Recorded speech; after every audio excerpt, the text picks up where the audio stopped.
और फिक्र में बात उस बैंकिंग घोटाले की जिसने हरियाणा सरकार के होश फाख्ता कर दिए और देश के भी। यह मामला चंडीगढ़ के एक बैंक से शुरू हुआ, लेकिन इसकी गूंज अब पूरे बैंकिंग सेक्टर और प्रदेश की सियासत में सुनाई दे रही है। ध्यान से देखिएगा, चंडीगढ़ के सेक्टर 32 में स्थित IDFC फर्स्ट बैंक की एक शाखा में करीब 590 करोड़ रुपए का ब्लैक होल मिला है, यानी पूरा का पूरा फ्रॉड। ये पैसा हरियाणा सरकार के अलग अलग विभागों का था। शुरुआती जांच बताती है कि बैंक के ही कुछ कर्मचारियों ने बिना किसी अनुमति के सिस्टम में सेंध लगाई और करोड़ों के ट्रांजैक्शन कर दिए। बैंक ने तत्काल 4 अधिकारियों को सस्पेंड कर दिया है और पुलिस में मामला दर्ज कराया। लेकिन सवाल है कि आखिर यह खेल पकड़ा कैसे गया, इसके पीछे की क्रोनोलॉजी देखना जरूरी है।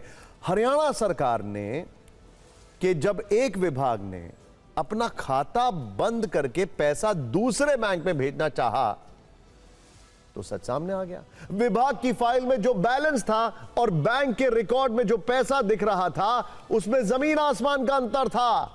18 फरवरी से दूसरे सरकारी संस्थानों ने भी अपने खातों की जानकारी मांगी। उन खातों में भी बैलेंस में गड़बड़ी पाई गई। फिलहाल अब तक की जांच में लगभग 590 करोड़ रुपए की राशि संदिग्ध बताई गई है। बैंक का कहना है कि अंतिम राशि क्लेम, वैलिडेशन और रिकवरी के बाद तय होगी। हरियाणा सरकार ने इस पर कड़ा रुख अपनाया है। वित्त विभाग ने एक आदेश जारी करके IDFC फर्स्ट बैंक और AU स्मॉल फाइनेंस बैंक को सरकारी पैनल से तत्काल प्रभाव से बाहर कर दिया है। यानी अब इन बैंकों में सरकारी पैसा ना तो जमा होगा, ना ही कोई निवेश होगा। इस खबर का असर बैंक के शेयर पर भी पड़ा है। एब्सोल्युटली नॉर्मल है, होता ही है। आज बैंक के शेयर 20% तक गिर गए और लोअर सर्किट लग गया। इससे बैंक की मार्केट वैल्यू में करीब 14,000 करोड़ रुपए की कमी आई है।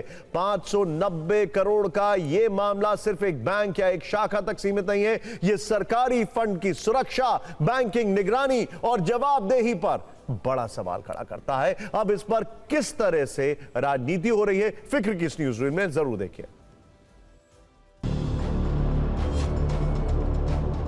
IDFC फर्स्ट बैंक की चंडीगढ़ ब्रांच में हरियाणा सरकार के ग्रुप ऑफ अकाउंट्स में करीब 590 करोड़ रुपए का घोटाला सामने आया है।